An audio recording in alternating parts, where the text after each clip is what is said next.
Hey everyone, welcome back to another video.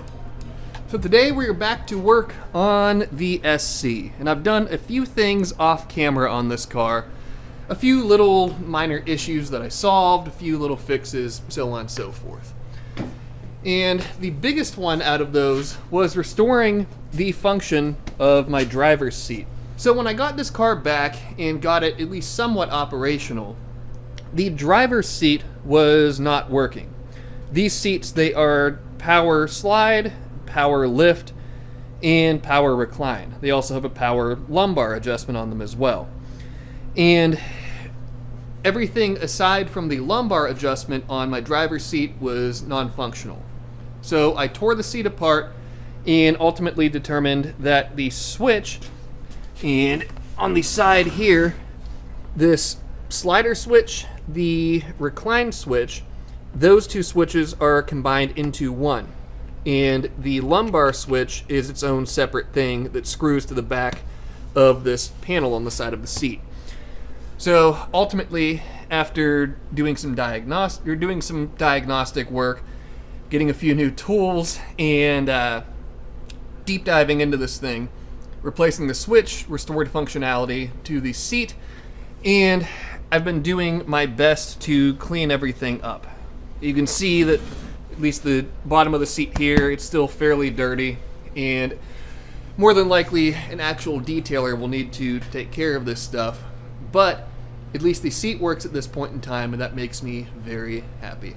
In addition to working on the seat, as you guys saw in the intro montage, I've been doing my best to clean up the carpet in the car as well. Some of the stains in here, like there's some red staining on this portion of the carpet on the driver's side. There's some other staining on the passenger side here. The stains essentially have actually dyed the carpet. So I've done the best that I can to clean things up. I put my ozone generator in here and cleaned the smell of all of the HVAC stuff and all of that. And I've done, like I said, as good of a job as I can to clean up some of these old weathered parts and make them at least appear a little bit nicer. In addition to the seat function restoration, the cleaning, everything else that I've been doing, the wiper motor, or the wiper arms and everything, the motor now works. That ended up being just a fuse that was not in the fuse holder, or the fuse block rather. That solved a many years long non-functional wiper issue with this car that I'm not proud to admit that I never checked the fuse, but I never checked the fuse, and just popping a fuse in ended up restoring that function. Another big thing is, if you notice here, there is no boost gauge on the side of the column anymore, and there is no wideband over on this A-pillar any longer. I figured it was time to do away with those things, and I really didn't like the way that they looked. They were cool at the time, but trying to refine this car and make it a little bit more aesthetically appealing and a little bit more grown up, for lack of a better term, those had to go. But those are still two pretty crucial bits of telemetry, bits of information that you'd like to know. So if those are going away, then what is the solution to being able to still see those things? Well, the solution is right over here on the good old white table. And you can see that there are parts strewn across here, and these are for 3 different projects essentially. We have all of the flock stuff here. This stuff is here to refinish the dash on, or the dash for the Mark IV. And I even went ahead and bought one of their pneumatic applicators to hopefully be able to apply the flock coating a little bit more effectively. And I also went ahead and bought a handy little Harbor Freight spray gun.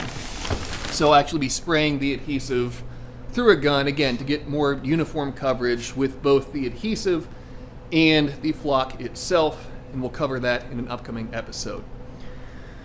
Along with the flock stuff, I have some quick latches to replace the knockoff quick latches that held the dash in place on the Mark IV. And even just playing around with these a little bit, you can see I've busted this one out of the package.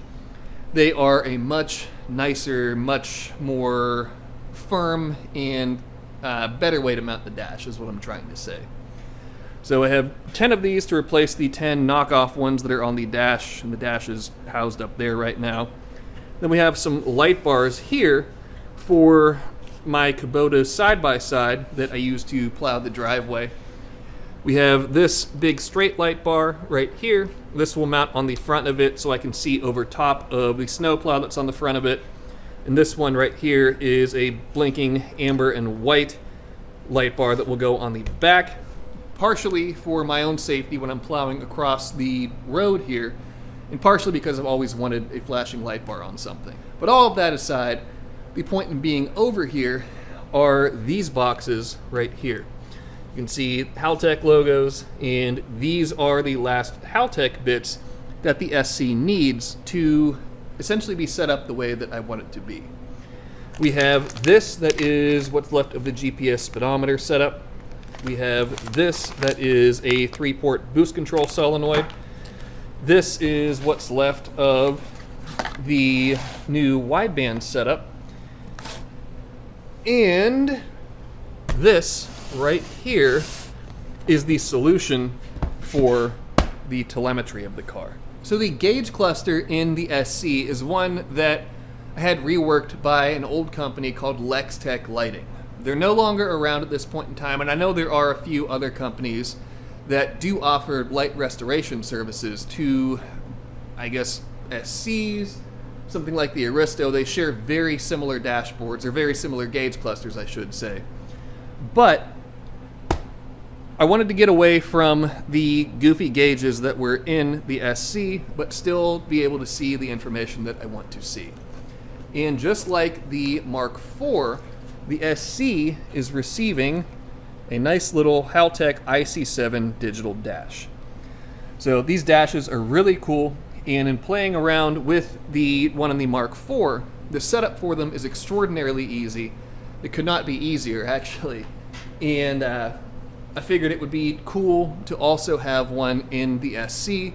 It'll tell me all the information that I want to know, that I need to know for it, and gives me the ability to actually put other information up on the screen. So I can monitor oil pressure, I can monitor fuel pressure, pretty much any sensor data that the ECU is seeing, I can populate onto this digital dash, and it just makes for a much better consolidated and visually striking package.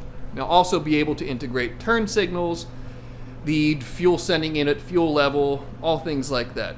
If I do this correctly, then everything, all the factory functionality should still be able to be had with a nice digital dash, and plus much, much more. So we won't get to the wiring for this right now, as I'm still waiting on the dash bezel that I ordered for it, and we have the looming plumbing project that we have to do on the SC as well. Promise we're getting to that. I'm just waiting on the parts to arrive. It's just taking a little bit longer than anticipated, but as soon as all that stuff is here, we'll be full speed ahead, full bore, getting the SC plumbed, so that way it can be operational and running once again. So all of the talking aside, what are we going to work on right now? Well, the project that I started in the intro montage was this right here. So I knew that I needed to mount the ECU in some way, shape, or form. And I also knew that I was going to have this GPS speedometer module, the wideband module, and potentially more stuff as time goes on. But I wanted all of these things to be mounted in a centralized location, and this seemed like the best way to do it.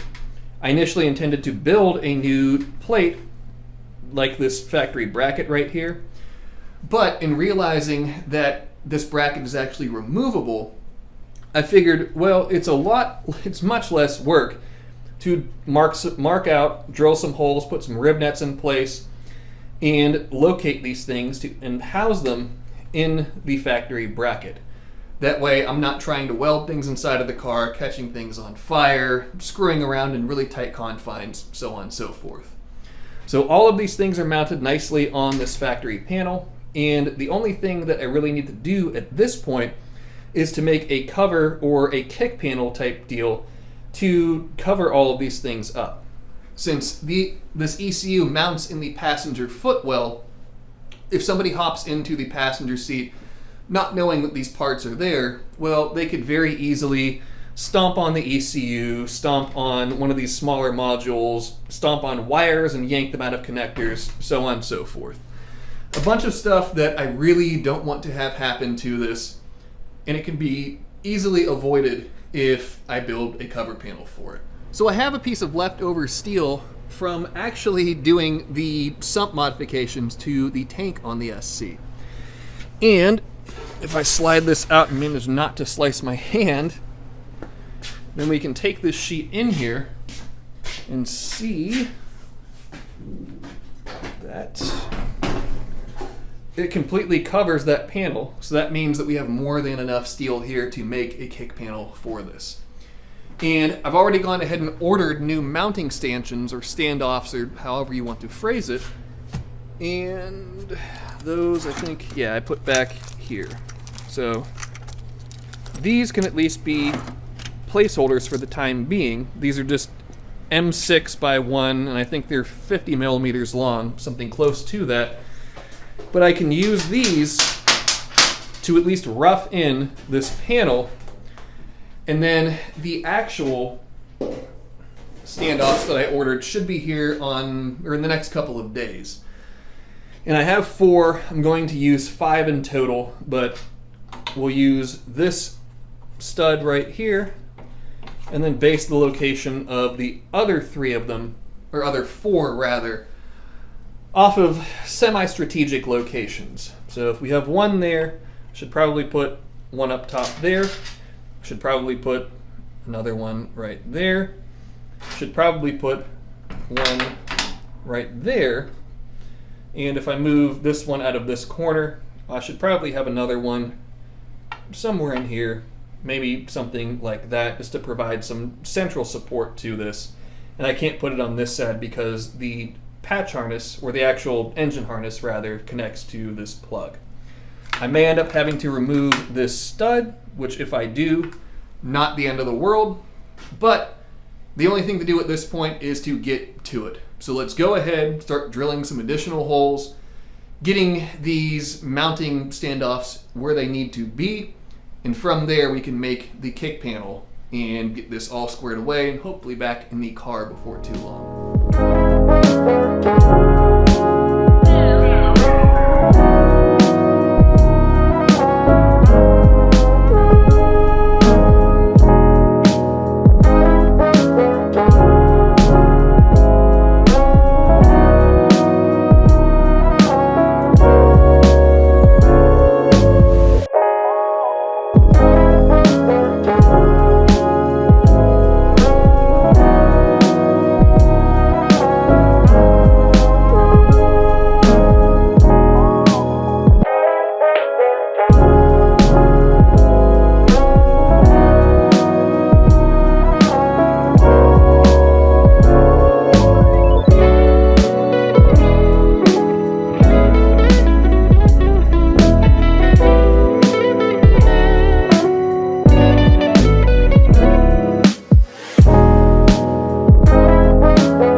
Well, I'm in the SC now, obviously, and I test fitted this kick panel, and it fits very well.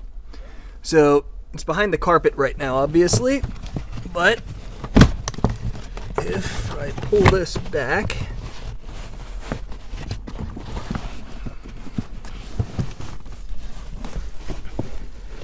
and there you go. You can see the kick panel in there. It fits nicely. And I debated putting a flange around the whole perimeter of this kick panel to stiffen it up a little bit. But the more that I think about that, the more that I think I would actually end up shooting myself in the foot to a certain degree. As the kick panel, it's pretty tight up to the HVAC box on the top side there. And if I flanged the whole perimeter of it, well, it would be very difficult, if not impossible, to slip the panel around the mounting stanchions that actually space it off of the factory bracket. So what I'm going to do in lieu of that is pull this whole deal back out and drill some holes and use some strip stock, or essentially some plate on the back side of this. I'll drill holes. I will plug weld the plate to our piece of sheet right here, and I think that will make it nice, firm, or nice and solid and firm and everything else in place. The other thing that I need to do is to put provisioning in so this guy can fit through the plate down to the port on the ECU where the cable actually connects. Otherwise, I'll have to pull this kick panel off each time that I need to connect the ECU, and that doesn't seem like a big deal right now, but I know that it would end up being a pain, and I would kick myself for not just incorporating it into the design of this. So let's go ahead and pull this whole deal back out. I can figure out the location for that access hole, figure out what I'm going to do in terms of kind of stiffening it and reinforcing it, and before too long this will be done, ready for powder coat, and then ready for final assembly.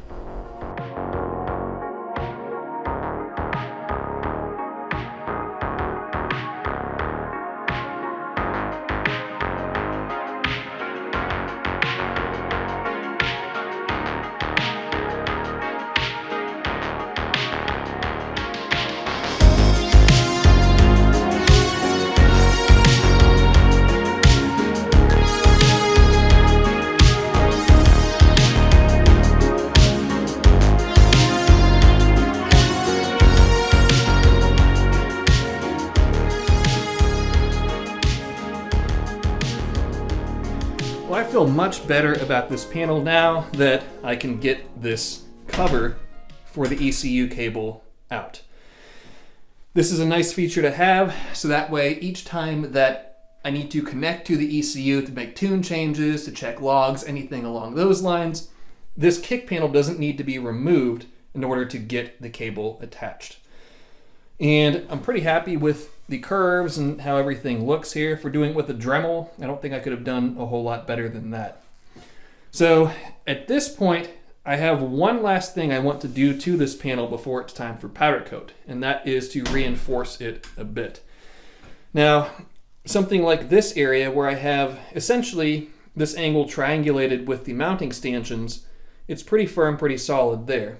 But this whole void right here, even with the dimple dies in here, which I put the dimple dies in there, I put the dimpled holes rather, for two reasons. A, obviously aesthetics, and then B, to have it act somewhat like a bead roll and to kind of stiffen this section of it up a little bit.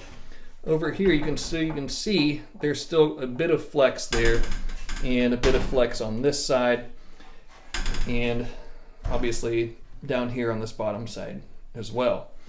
And although it probably would not be that big of a deal, being that I have the carpet in the car that would serve as kind of a padded buffer, I still want to reinforce this and make it a little bit stronger.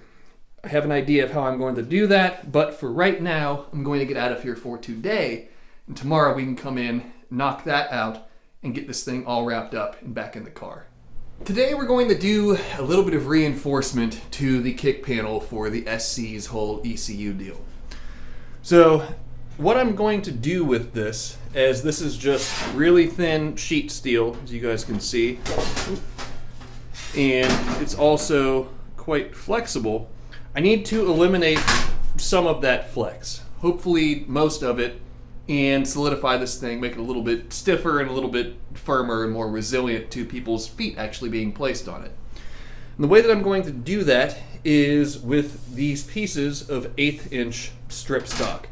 So I bought a 6-foot section, a 4-foot section, and if I can't do this with those two sections of strip, then I should probably seek new work.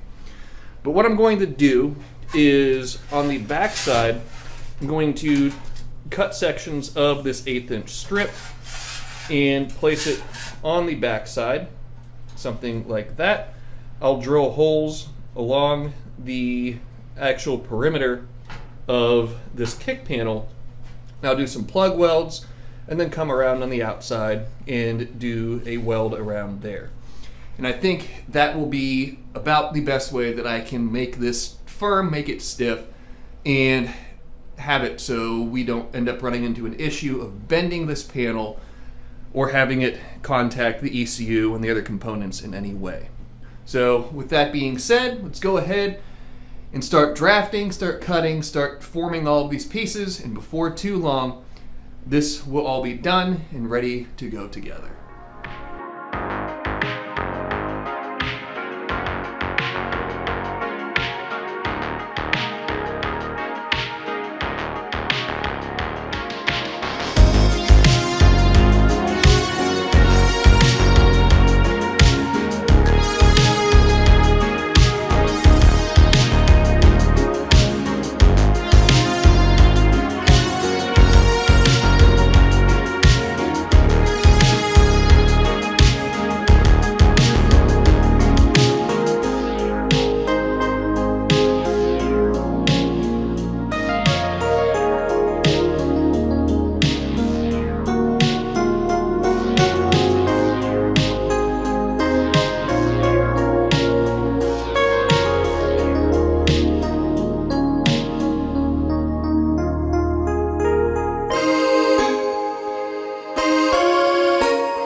We're making really good progress on this whole kick panel for the SC.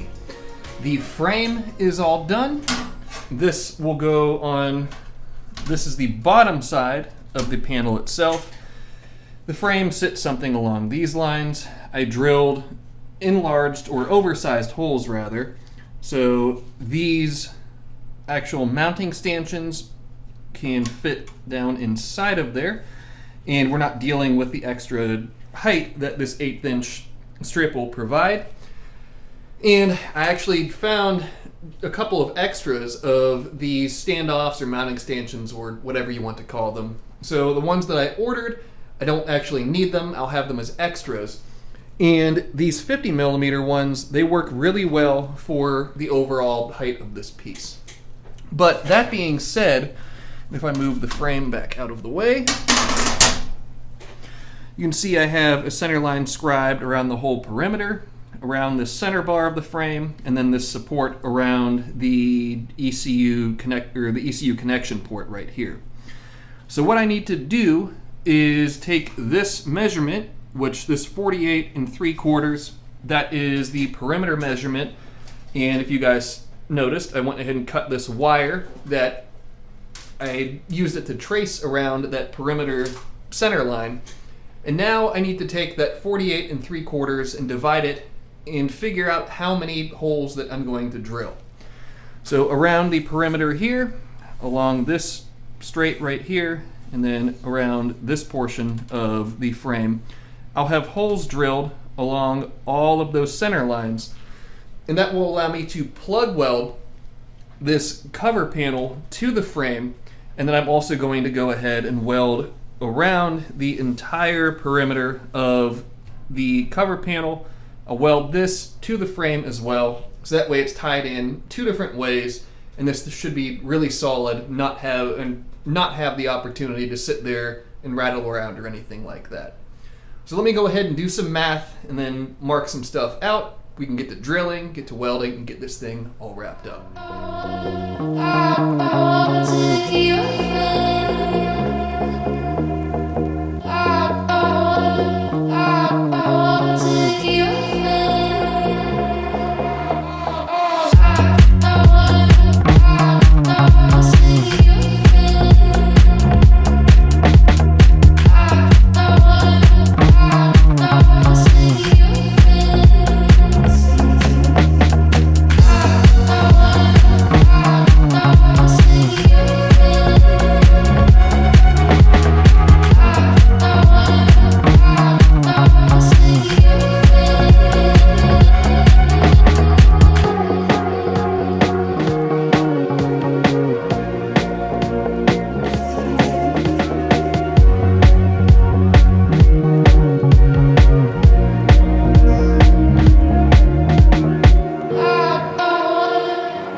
the SC is all welded up.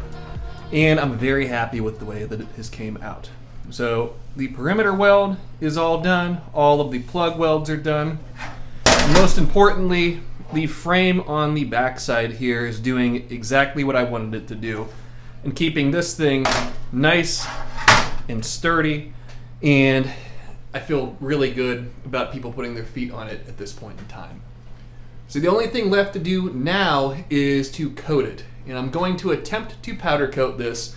I am not a powder coater, and for a small part like this, it doesn't make sense to drive the whole way out to my powder coater Ryan's place. So I'll use the little Eastwood setup that I have here and get it knocked out that way. So in order to do that, I'm going to scuff the exterior surface here, scuff the inside, and then we should be good to coat at that point in time. So let's keep our fingers crossed this comes out nicely, and let's go ahead and get to it.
Well, I don't think I'm going to give up my day job to become a powder coater, but the coating is on the kick panel, and for something that is not visible, it's certainly good enough, as the main intent with this was to make it just not raw steel any longer.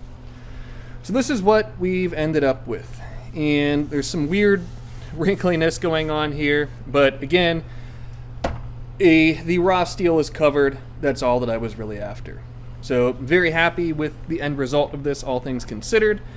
And at this point, I can go ahead and put this back in the car, test and make sure that it is as solid as I think it is. And at least this lower bracket right here, there's no reason that it needs to come out of the car again. So we can go ahead and install that for good. And any ECU service or modifications or wiring or anything like that can be done just by simply pulling the kick panel off. Well, with the ECU bracket and the kick panel in the car, everything fits very snugly but very nicely. You can see our little access port right there is in a very advantageous location. I'm very happy with the way that this has came together. And with the carpet back in its normal location, you can't even tell there's a Haltech in there. So I could not be happier with the way that this project has came out, how it's came together. And this is one thing that I really wasn't looking forward to, a project that I wasn't looking forward to, that is. But it's all squared away at this point in time, and now we can move on to the actual wiring portion to make the cool new modules and Haltech bits actually function. With the ECU mount and the kick panel and all of that stuff installed in the car at this point in time, I think that's a good place to leave off for this video.